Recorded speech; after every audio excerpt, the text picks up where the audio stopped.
사랑하는 성도 여러분, 들은 찬양처럼 신실하고 진실하고 그렇게 살아가는 우리 모두가 되기를 주님의 이름으로 소망합니다.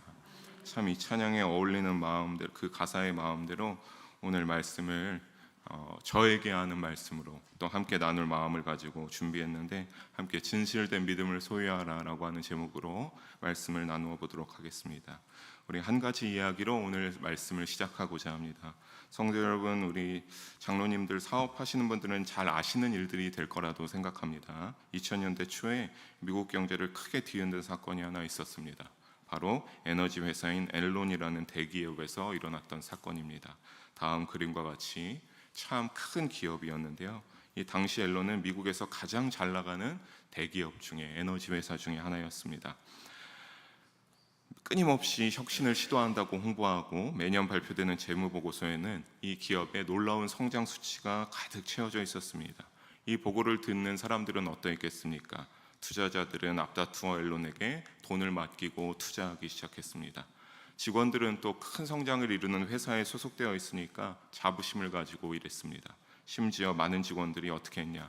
회사를 좋게 보고 여기면서 자신들의 연금을 담아두던 것을 전부 해지해서 주식으로, 회사 주식으로 바꿔서 회사 주식에 넣고 보유하기까지 했습니다. 잘 나가는 대기업, 그 기업에서 일하며 주식을 가지고 있는 직원이란 타이틀은 어떤가요? 참으로 세상에서 볼 때 성공한, 누구나 부러워할 만한 성공의 상징이 아니겠습니까? 딱 엔론의 대기업에, 거기에 다니는 회사들이 그러한 것에 어울리는 사람들이었습니다. 그런데 그 화려한 겉모습은 사실은 거대한 거짓 위에 세워져 있었습니다. 엔론은 막대한 손실을 감추고 있었고, 회계장부를 조작하면서 수익을 부풀리는 거짓 보고를 끊임없이 해왔던 것입니다. 처음에는 아무도 몰랐습니다. 회사는 여전히 번영하는 것처럼 보였고, 임원들은 보너스를 챙기며 사람들의 신뢰를 유지하면서 나아갔습니다. 하지만 거짓을 알게 되고 틀렸다고 여긴 내부 고발자가 등장하면서 당시 기사를 보면 어떤 기사도 있었냐면, 밤에 회의가 끝난 후에는 회의실에 습기가 찬다. 남자 여자가 음란한 교제를 나눴기 때문에 그런 것이 있었고, 당시 임원들은 이혼이 유행처럼 아주 모두가 이혼을 하고 더욱더 자신의 정욕에 맞는 여인들을 찾아가기 시작했었습니다. 이 모든 것들을 고발하고 내부 고발자가 등장하고 고발에 따른 감사가 시작되면서 결국에는 숨겨왔던 진실이 수면 위의 모습을 드러냈습니다. 그 순간에 회사는 무너지기 시작했고, 투자자들과 직원들은 어떻게 되겠습니까? 하루아침에 모든 것을 잃어버렸습니다. 수십 년 동안 쌓아온 명성과 신뢰는 무너졌고, 결국 엔론 대기업은 미국 역사상 가장 큰 기업 파산 사건 중 하나로 미국에 기록되게 됩니다. 엔론은 한동안 사람들을 잘 속일 수 있었습니다. 우리는 건강하다, 우리는 돈을 많이 벌고 있다라고 하는 기업으로 할 수 있었습니다. 하지만 사랑하는 성도 여러분, 여러분도 잘 아시죠? 거짓은 오래가지 못합니다. 거짓은 오래가지 못해요. 진실은 결국 드러나게 되었고, 그 결과 기업 엔론은 파멸을 맞이하게 된 것이죠. 오늘 읽은 우리의 본문도 이와 다를 바가 없습니다. 이를 오히려 아주 잘 보여주고 있는 성경의 본문이 바로 이 아나니아와 삽비라 사건입니다. 아나니아와 삽비라도 겉으로 보기엔 어떻습니까? 자신의 소유를 팔아 사도들에게 올려드리는 믿음이 좋은 사람들이었습니다. 또 좋은 사람처럼 보이고 싶었습니다. 하지만 그들 마음속엔 거짓이 있었으며, 그 거짓으로 믿음 좋은 사람으로 주변 사람을 잘 속일 수 있었다 생각하면서 모든 일을 진행했으나 누구는 속일 수 없었습니까? 하나님은 속일 수가 없었습니다. 하나님은 그 진실을 알고 있었고, 거짓이 있다는 것을 알고 그것을 잘 일깨워주는 사건이 바로 아나니아와 삽비라의 사건입니다. 오늘 이 시간 이 말씀을 더욱더 함께 자세하게 나눠볼 텐데요, 사랑하는 성도 여러분, 부디 들으시고 우리 스랍 찬양대가 부른 찬양처럼 다시 한번 여러분의 믿음이 신실하고 진실하고 거룩하게 살기 위하여서 마음에 큰 울림이 있고 결단할 수 있는 우리 모두가 되기를 주님의 이름으로 소망합니다. 먼저 우리 1절을 다시 한번 읽어보도록 하겠습니다. 1절입니다. 아나니아라는 사람이,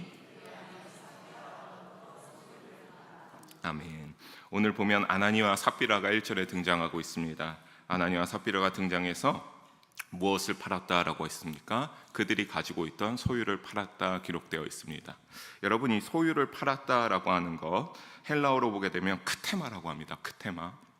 근데 재산을 가리키기도 하나, 이 크테마라고 하는 것은 밭이나 토지 같은 땅과 관련된 재산을 의미할 때 이 헬라어 언어 크테마를 사용하게 됩니다. 그러니까 아나니와 삽비라가 어떠한 것을 알 수 있죠? 자신들이 가지고 있던 밭이나 토지 같은 땅을 누구에게 팔았다? 살아가는 부동산 업자에게 팔아서 그 돈을 이제 마련한 것을 알 수가 있습니다. 오늘 본문에 보면 누가 팔라고 강요하지 않았습니다. 그냥 자신들이 자발적으로 팔기 위해서 팔았습니다. 그렇다면 우리는 궁금한 것이, 아니 어떤 이유로 잘 가지고 있던 이 밭과 땅을 팔게 되었을까? 우리는 그 이유를 사도행전 4장을 간단하게 살펴보면 알 수가 있겠습니다. 사도행전 4장을 함께 간단하게 말씀드리면, 초대교회 성도들은 어떠했냐? 바울과 요한을 통해서 복음을 듣고 믿음을 얻은 뒤에 박해로 인한 고난이 찾아와도 그들은 예수님을 향한 믿음을 결코 포기하는 적이 없었습니다. 오히려 고난이 올수록 어떻게 했냐? 더욱더 하나 되기 위해 힘썼고 하나 되게 모여서 믿음을 사모하면서 열심히 고난 중이 있을지라도 간절히 하나 되어서 기도하면서 나아갔습니다.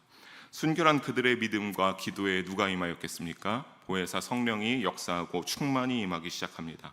그 모습들을 어떠했는지 사도행전 4장 31절에 이를 잘 뒷받침해 줍니다. 우리 함께 읽어보겠습니다. 빌기를 다음에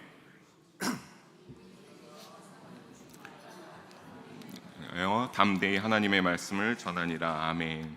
그들이 기도할 때 어떻게라고 합니까? 빌기를 다했다라고 하는 건 여러분, 그들이 열심히 기도한 것을 끝마쳤다라고 하는 겁니다. 그들이 기도를 끝마치고 나니까 무엇이 진동했다? 모인 곳이 진동할 정도로 성령이 충만히 임하는 역사가 그들의 공동체 가운데 일어났다고 기록되어 있습니다.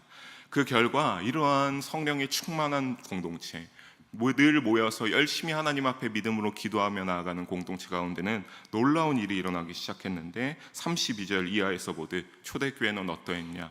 한마음 한뜻이 되어 있었고 모든 물건을 어떻게 했다라고 합니까? 서로 통용했다라고 합니다.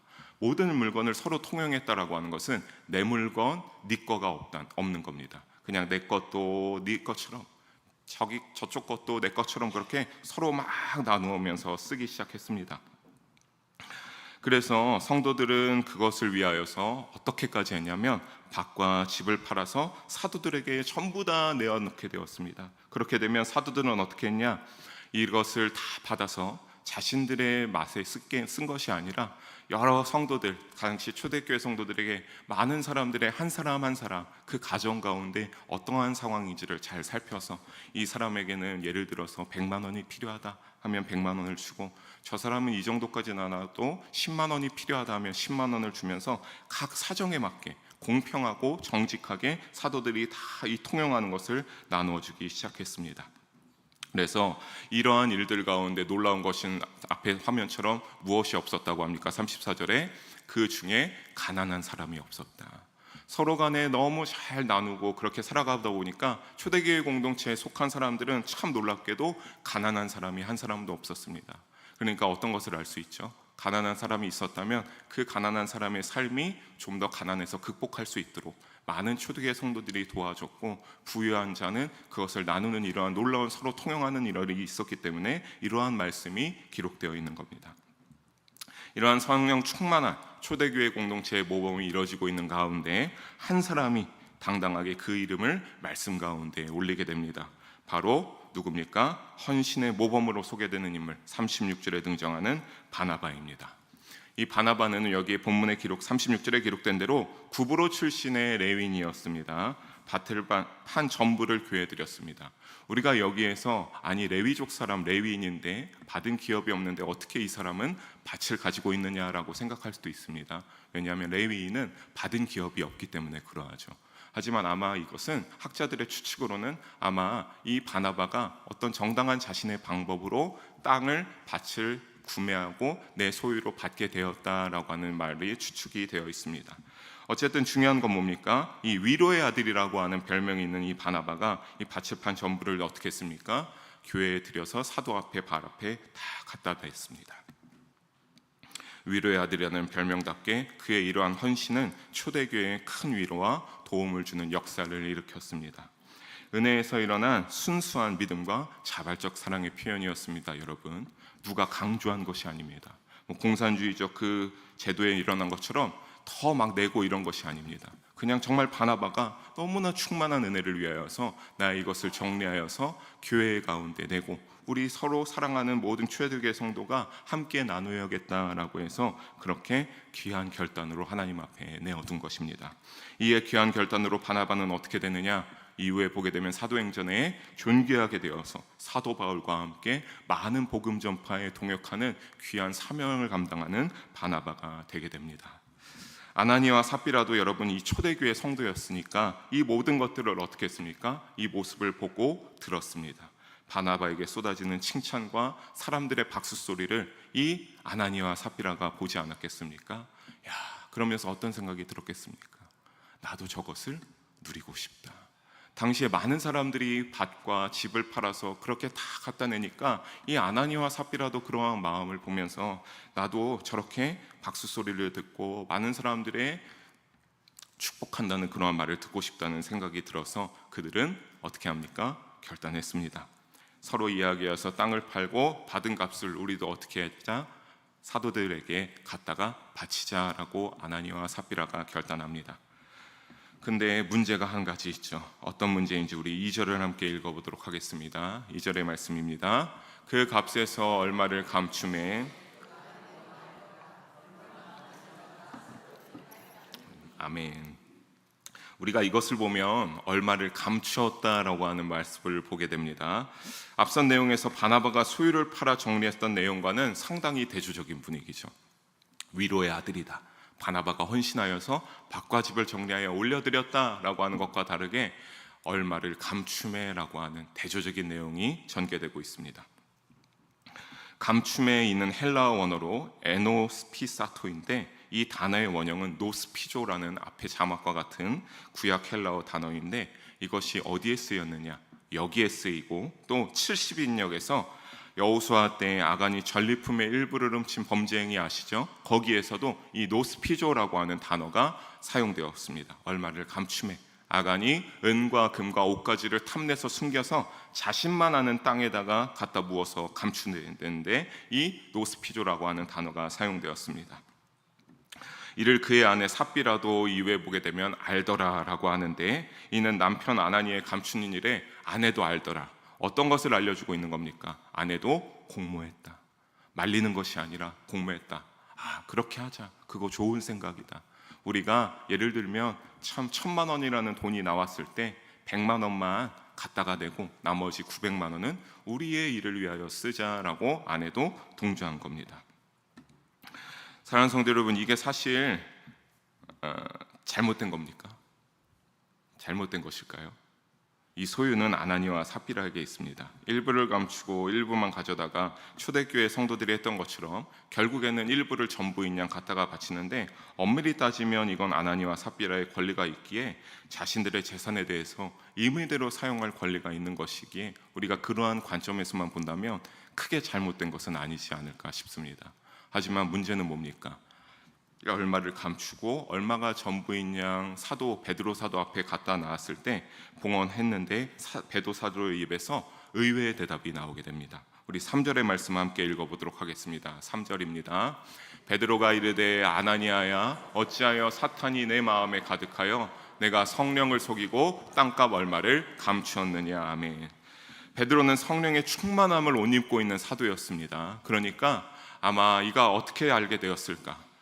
아나니아가 갖다가 올려드렸을 때 베드로에게 성령님께서 알려주시지 않았을까 싶습니다. 성령의 충만함을 입으면서 함께 기도하고 복음 전파에 힘쓰고 있었으니까 하나님이 성령을 통해서 아나니아가 거짓 행위를 하고 있다라고 베드로 사도에게 알려줬습니다. 알고선 아나니아가 땅을 정리하고 드린 예물에 대하여 뭐라고 하고 있습니까? 이거는 꾸짖고 있는 거죠. 네가 어떻게 땅값 얼마를 감추었느냐라고 꾸짖고 있습니다. 그런데 땅을 판 값의 일부를 숨겼다라고 하면서 그것을 무슨 행위라고 정의하고 있습니까? 마음에 사탄이 가득한 성령을 속이는 행위다라고 베드로 사도가 의외의 대답을 하게 됩니다. 인간적인 관점에서 보면 그들의 권리에 있는 땅을 팔고 그들의 권리에 들어온 그들이 주인이 되는 돈을 자신들의 멋대로 판단한 건데 인간적인 관점에서는 전혀 실수한 게 없죠. 근데 베드로 사도는 뭐라고 합니까? 어떻게 네가 사탄이 내 마음에 가득하여 성령을 속이는 땅값 얼마를 감추는 일을 하느냐라고 베드로 사도는 말합니다. 사랑하는 성도 여러분, 가득하여를 헬라어 원어로 보게 되면 플레로라고 하는 단어입니다. 저기 앞에 나와 있는데 저게 무엇은 뜻을 갖고 있냐면 그것이 가득하게 했다라고 하는 뜻을 가지고 있습니다. 그것이 가득하게 됐다. 그러니까 우리가 이것을 아나니아 입장에서 하면 아나니아가 어떻게 한 겁니다? 사탄을 가득하게 했다라고 하게 되는 것이죠. 즉 아나니아가 죄를 짓게 된 것은 자발적인 행위에 의한 것임을 이 단어에서 우리가 알게 되는 겁니다. 누가 시켜서 한 것도 아니라 그냥 자기가 그렇게 일부는 숨기고 일부만 전부인 양 갖다 드리고 싶어서 자기가 그렇게 마음을 먹고 행한 겁니다. 다만 정말 큰 죄는 바로 이러한 선택으로 누구를 속였냐면 누구를 속였습니까? 성령을 속였다는 겁니다, 여러분. 성령을 속였다. 이게 정말 큰 죄인 게 예수님께서 마태복음 12장 31절에 이렇게 말씀하십니다. 우리 함께 읽어보겠습니다. 그러므로 내가 너희에게 이르노니 사람에 대한 모든 죄와 모독은 사하심을 얻되 성령을 모독하는 것은 사하심을 얻지 못하겠고. 아멘. 모든 사람에 대한 모든 죄와 모독은 제가 누구를 모독하고 이렇게 했다? 그거 용서해 주신다고 하는 겁니다. 사하심을요. 누구가요? 예수님께서 자신의 보혈로 깨끗하게 해주시겠다라고 마태복음 12장 31절에서 예수님이 직접 말씀하셨습니다. 근데 예수님께서 뭐는 사하심을 얻지 못한다 합니까? 성령을 모독하는 것. 성령을 모독하는 죄가 이렇게 큰 악한 죄고 무서운 죄인 것을 여러분 잊지 마시길 바랍니다. 예수님이 이렇게 말하시는 겁니다. 그 누구도 아니라 예수님, 하나님의 아들인 예수님이 이렇게 말했다고 하면 아무리 내가 만약에 정말 성령을 모독하는 작은 실수를 하나 저질렀어도 그 죄를 사할 수 있는 방법이 있는 겁니까? 없는 겁니까? 없는 것이죠. 그 죄를 용서함 받지 못하면 어떻게 되겠습니까? 우리는 하나님 나라의 영혼의 영생의 축복을 얻는 것이 아니라 그 죄의 값을 받는 지옥에 떨어지는 심판을 면치 못할 것입니다. 그만큼 성령을 모독하는 일이 이처럼 악한 행위이고 악한 죄라는 것을 잊지 마시기를 부탁드립니다. 얼마나 악하고 죄인지는 베드로 사도가 말을 이어갑니다. 우리 4절의 말씀 함께 읽어보도록 하겠습니다. 4절입니다. 땅이 그대로 있을 때에는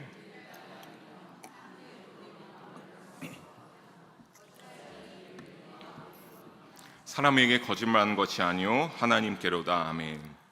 이 내 땅이 아니며 판후에도 내 마음대로 할 수가 없다냐라고 하는 것은 베드로 사도가 자유의지를 통해 아나니아의 행위가 악하다고 하는 것을 말하기 위하여서 이렇게 말한 겁니다.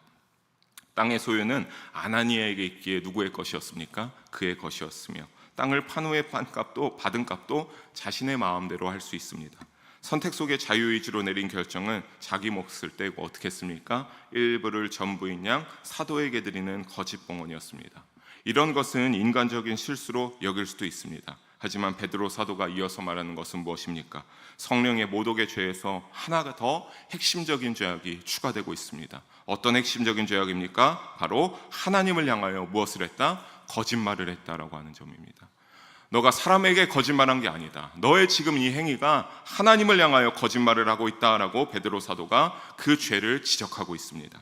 즉 재산의 양이 적고 많았냐가 중요한 것이 아님을 알게 됩니다. 일부의 재산을 전부인 것처럼 드려 하나님을 속인 것, 그것이 바로 무엇입니까? 죄악이다라고 베드로 사도는 말하고 있습니다. 사랑하는 성도 여러분, 아나니아는 왜 이런 죄악을 지어야만 했겠습니까? 앞서 말씀드렸듯이 무엇이 마음 가운데 생겼기 때문에? 욕심이 생겼기 때문에. 욕심에서 기인된 것이죠. 어떤 욕심이었습니까? 바나바를 보면서 그는 명예욕이 생겼습니다. 나도 바나바처럼 어떻게 해요? 사람들에게 칭찬받고 싶다.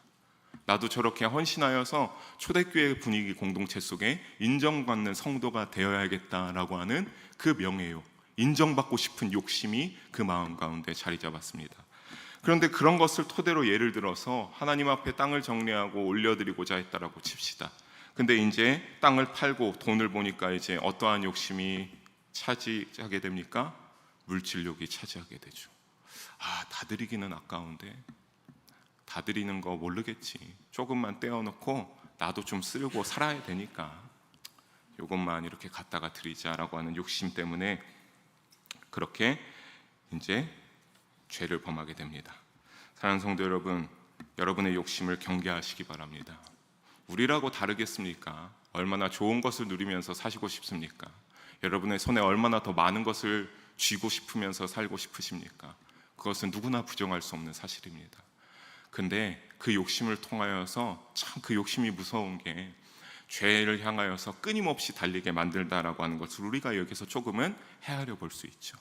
그냥 단순히 그 순간에 끝나는 것이 아니라 정말 그 욕심이 과하면은 하나님도 나 몰라라고 나의 정욕을, 나의 욕심을 채우기 위해서 그 욕심을 위하여서만 달려나가기 때문입니다. 사랑하는 성도 여러분, 욕심이 많이 장성하여서 죄가 장성하게 되면 그 죄의 결과는 무엇입니까? 사망입니다. 사망. 이것을 꼭 잊지 마시고 욕심을 다스릴 수 있는 지혜로운 우리 영일 성도님들 한 분도 빠짐없이 되시길 주님의 이름으로 축복합니다. 아나니아는 단지 근데 그것을 다스리지 못했습니다. 이 말을 들은 아나니아는 어떻게 됩니까? 5절을 보게 되면 엎드려져서 어떻게 되었다?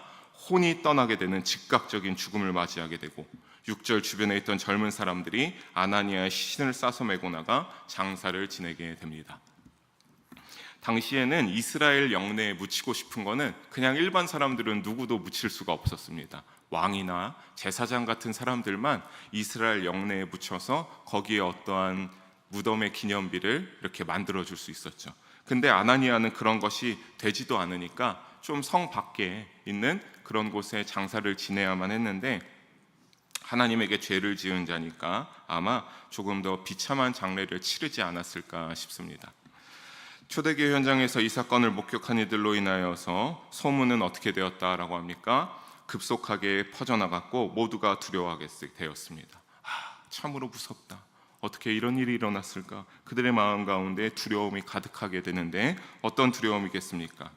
하나님 앞에 이러한 일을 목도하고 어떤 두려움이 생겼겠습니까? 하나님 앞에선 무엇이 통하지 않는다? 어떠한 모습이든 거짓이 통하지 않는다라고 두려워하면서 공경하는 마음이, 다음 자막처럼 경외심의 두려움이 그들 가운데 모두 자리 잡게 되었습니다. 사랑하는 성도 여러분, 여러분에게도 하나님의 일하심을 체험한 적이 있으시죠? 혹은 누구든 하나님의 일하심을 체험한 적이 없다라고 하시면 내 주변에 나의 기도하는 것들을 통하여서 일하시는 하나님을 여러분이 믿음으로 고백하는 순간들이 정말 단 한 번이라도 있었고, 여러분이 하나님 앞에 감사했다라고 말씀하셨다면 그것은 여러분에게 하나님이 일하시는 체험의 순간들이라고 당연히 여길 수 있으리라고 생각합니다. 다만 저는 여러분이 그것을 통하여서 굉장히 중요하게 여기시기를 주님의 이름으로 부탁드리겠습니다. 여러분, 얼마나 중요한 체험입니까? 여러분이 몇 천 년이 지난 지금도 하나님이 여러분을 사랑하고 계시고, 이 세상이 헤아릴 수 없는, 증명할 수 없는 일로서 하나님이 여러분에게 일하고 있다는 증거가 되지 않습니까? 여러분, 그것을 통하여서 저는 여러분에게 권면합니다. 경외심의 두려움을 가지십시오. 하나님을 향하여 믿는 믿음이 그냥 그렇게 살아갈 것이 아니라 하나님이 좀 이런 분이라는 것을 알아야 합니다. 늘 사랑의 하나님, 왜 복된 하나님이라고 고백합니까?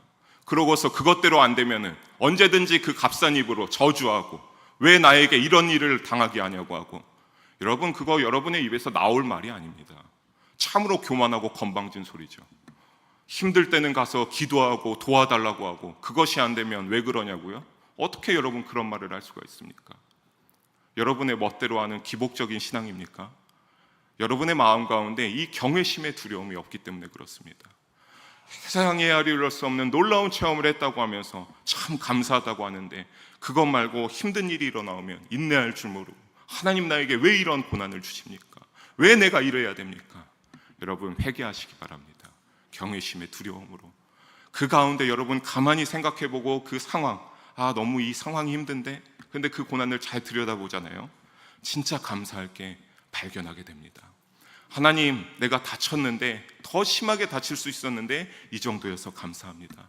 하나님, 내가 정말 큰일 날 수 있었는데 이렇게 빨리 발견하고 나을 수 있어서 이 상황이 더 악한 상황이 안 되어서 감사합니다라고 감사거리를 찾을 수가 있습니다. 사랑하는 성도 여러분, 하나님의 일하심을 체험한 것을 귀히 여기시고 감사하시고 경외하는 마음으로 살아가는 여러분의 믿음의 여정이 되기를 주님의 이름으로 축복합니다. 아나니의 삶이 하나님의 즉각적인 심판으로 마무리된 후 7절을 보게 되면 삽비라가 3시간 후에 등장합니다. 우리 여기 7절 한번 함께 읽어볼까요? 3시간쯤 지나 그의 아내가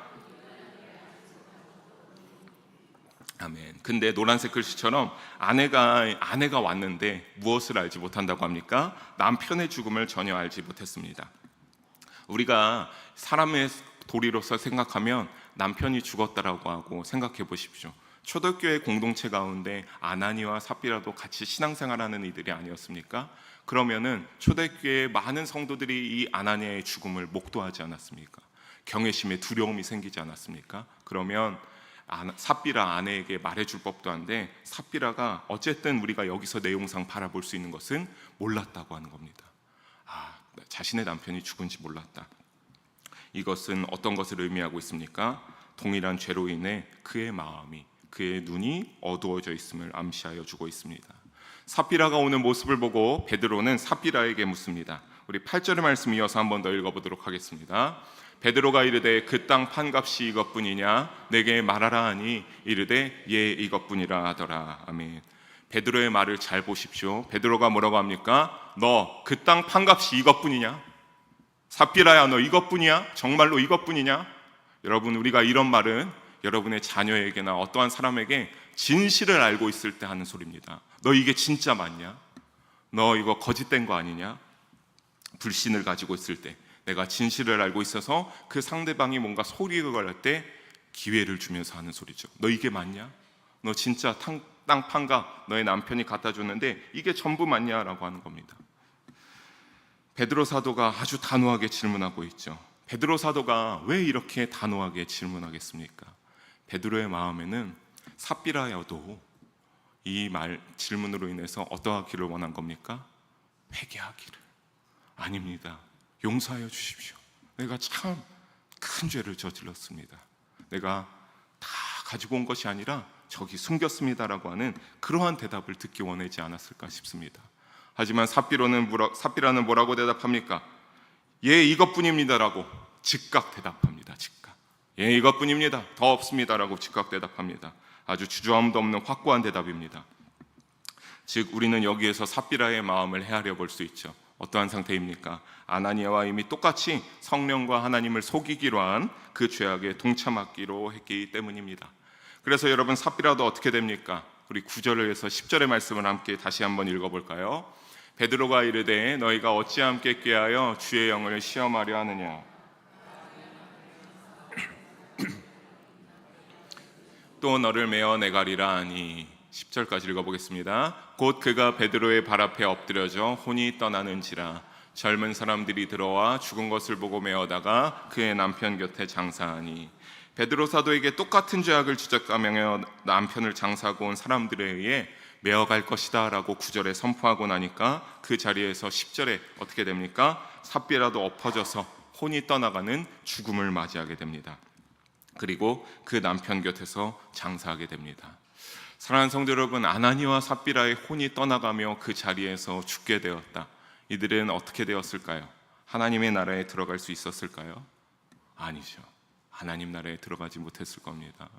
참으로 제가 이 부분을 묵상하면서 아쉬운 것은 아니 어떻게 이렇게 말리지 않았을까?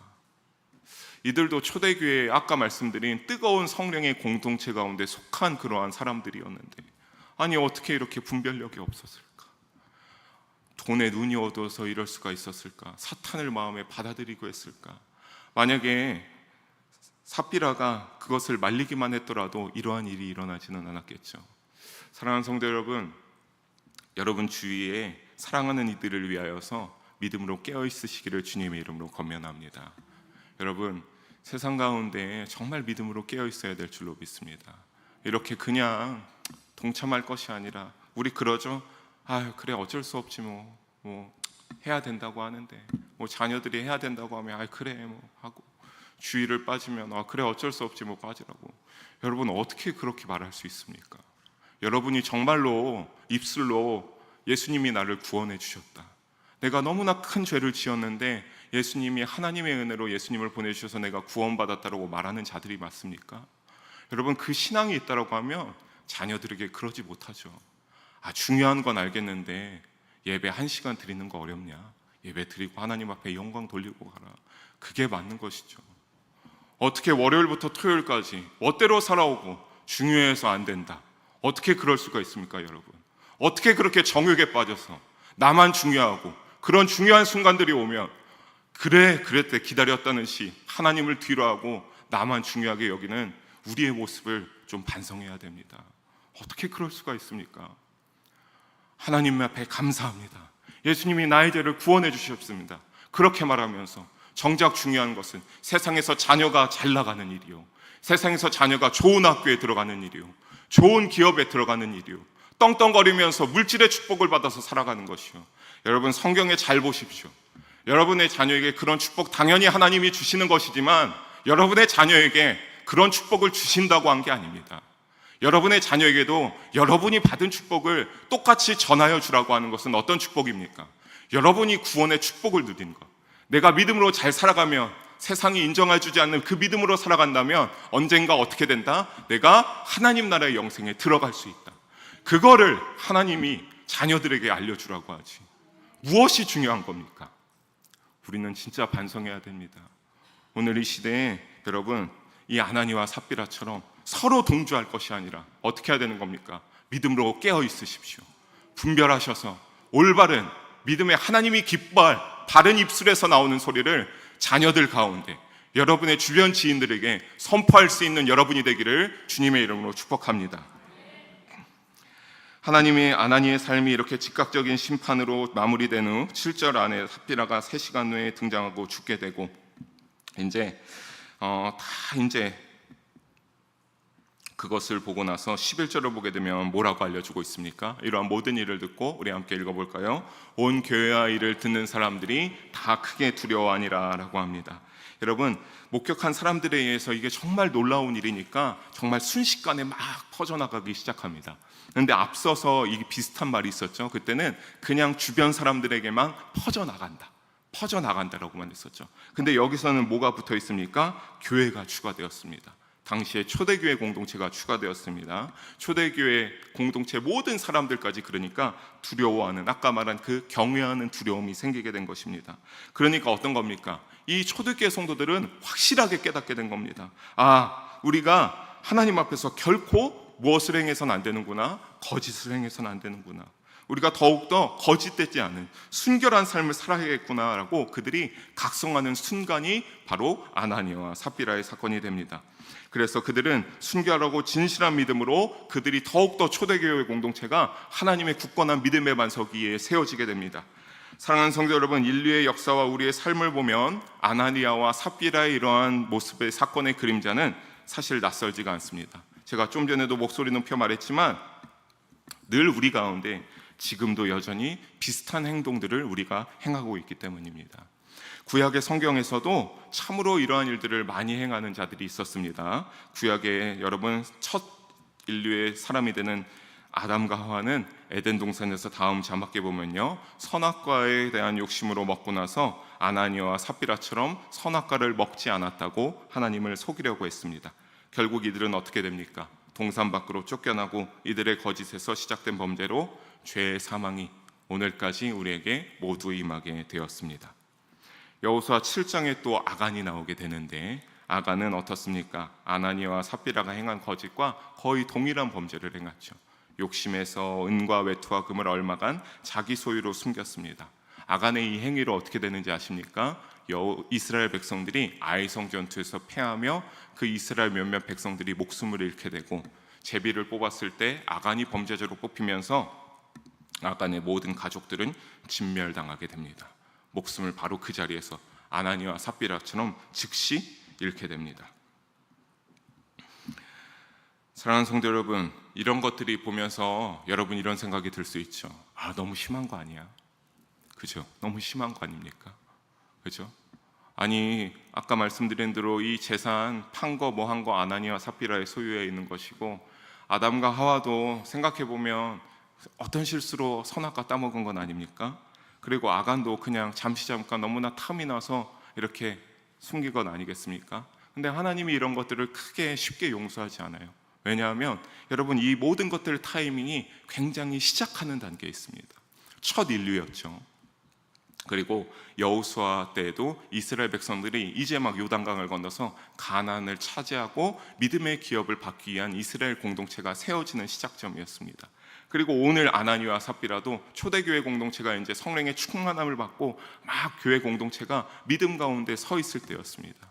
즉 하나님께서 이러한 처음 하는 상황 가운데 굉장히 단호하고 무섭게 심판하는 것은 하나님을 향한 순결한 믿음이 그토록 중요하기 때문이었습니다.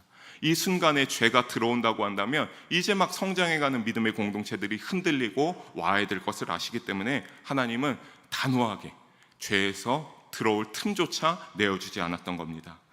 너무나 감사한 건 여러분, 멸망하는 이러한 일들 이후에 하나님께서는 역사하여 주시는데, 어쨌든 여러분, 이러한 멸망한 심판의 죄에 대해서 왜 하나님이 이렇게까지 무섭게 심판하시느냐, 그것을 지혜서인 시편 5편 6절에서 보게 됩니다. 함께 읽어보도록 하겠습니다.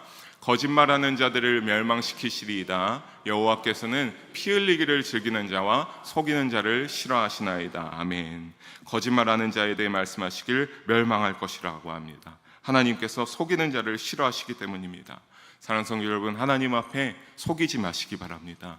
하나님 앞에 거짓말하시기 말하기 바랍니다. 하나님이 어떻게 하신다고요? 멸망하고 싫어해서 하나님이 구원해 주시지 않겠다라고 하는 겁니까?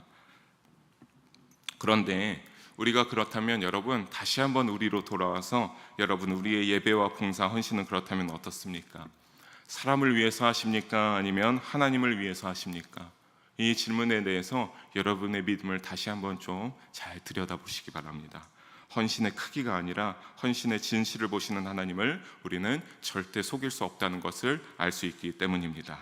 사랑하는 성도 여러분, 우리도 아나니와 삽비라 같은 연약함이 분명히 있음을 부정할 수 없습니다. 초대교회 공동체는 거룩한 성령의 공동체였는데 그만큼 이 아나니와 삽비라의 사건으로 통해서 알 수 있는 것은 그만큼 또 불완전한 공동체였다라고 하는 것을 알려주고 있죠. 즉 우리 영일교회 공동체도 그러면 완전해 보이고 우리 모두 하나님께 잘 예배드리고 있으나 여전히 우리에게도 무엇이 있습니까? 불완전한 공동체의 속성이 있다라고 하는 것을 깨닫게 됩니다.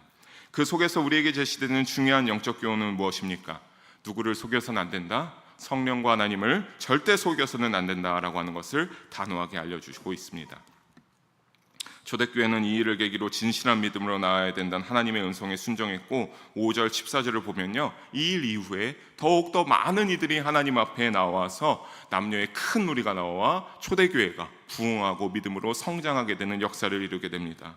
사랑하는 성도 여러분, 오늘 많은 교회가 세속화와 내부적인 문제로 쇠퇴의 길을 걷고 있다라고 하죠. 욕을 먹고 있다라고 합니다. 결국 그러한 문제점이 무엇인지를 아나니와 삽비라의 사건을 통해서 오늘 우리에게, 이 시대를 살아가는 믿음의 자녀들에게 알려주고 있습니다. 무엇이 없기 때문입니까? 바로 우리에게 진실한 믿음이 쇠퇴하였기 때문입니다. 여러분, 여러분의 마음에 들여다보면서 물어보십시오. 하나님 앞에 진실하십니까? 하나님 앞에 의지하면서 나아가십니까? 이것에 대하여서 마땅히 대답할 수 있다라고 한다면 저는 교만하다고 생각합니다. 저는 자만하다고 생각합니다. 그렇게 대답할 수 없어요. 우리의 모습을 보게 되면 그렇게 대답할 수 없는 행동들이 너무나 쌓였기 때문입니다. 그렇게 했다라고 한다면 주일날 하나님 앞에 소홀할 수 없습니다. 주일날 하나님을 중요하게 여기는 일에 힘을 내지 않을 수가 없습니다. 사랑하는 성도 여러분, 두려움을 가지시기 바랍니다. 거룩한 두려움으로 진실하고 순결한 믿음으로 하나님 앞에 서는 저와 여러분이 되어서 성령과 하나님의 순종하여 따라 걸어가는 우리 모든 영일 공동체 한 분도 빠짐없이 되시기를 주님의 이름으로 간절히 소망하며 축복합니다.